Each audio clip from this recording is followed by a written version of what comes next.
Hello friends, வணக்கம் and welcome to Tamilarasan review. இன்றைக்கி நம்ம சேனலில் இந்த வீக்கெண்டில் ரிலீஸ் ஆகிருக்கக்கூடிய ஜோஸ்வா படத்தோட ரிவ்யூ தான் பார்க்க போகிறோம். இந்த படத்தை வந்து எதுக்கு எடுத்தாங்க அப்படின்னே தெரில, அப்படி தான் இந்த படம் இருக்குது.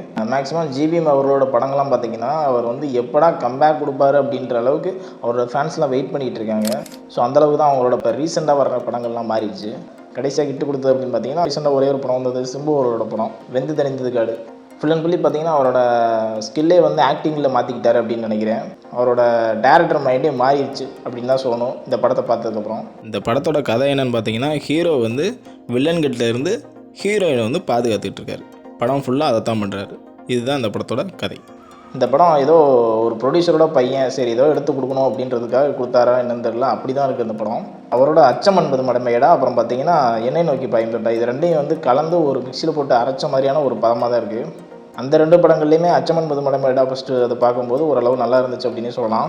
அதுக்கப்புறம் வந்து இந்த என்னை நோக்கி பயம் தொட்டா அது மண்டைக்குள்ளேயே ஒரு மாதிரி வாய்ஸ் ஓவர் ஓடி ஓடி ஓடி அந்த படம் ஏன்டா போய் பார்த்தோம் அப்படின்ற மாதிரி ஃபீல் ஆச்சு. ஸோ இந்த படத்தையே மறுபடியும் எடுத்து வச்ச மாதிரியான ஒரு படமாக தான் இருந்துச்சு.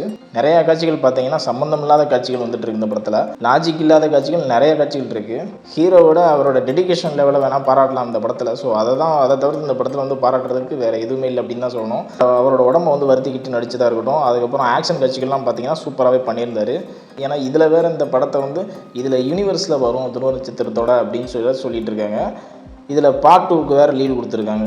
ஃபஸ்ட் ஆஃப் செகண்ட் ஆஃப் ரெண்டுமே எனக்கு ரொம்பவே ஆவரேஜாக தான் இந்த படம் தோணுச்சு. ஸோ பார்க்கணுன்னு நினைக்கிறவங்க பாருங்கள்.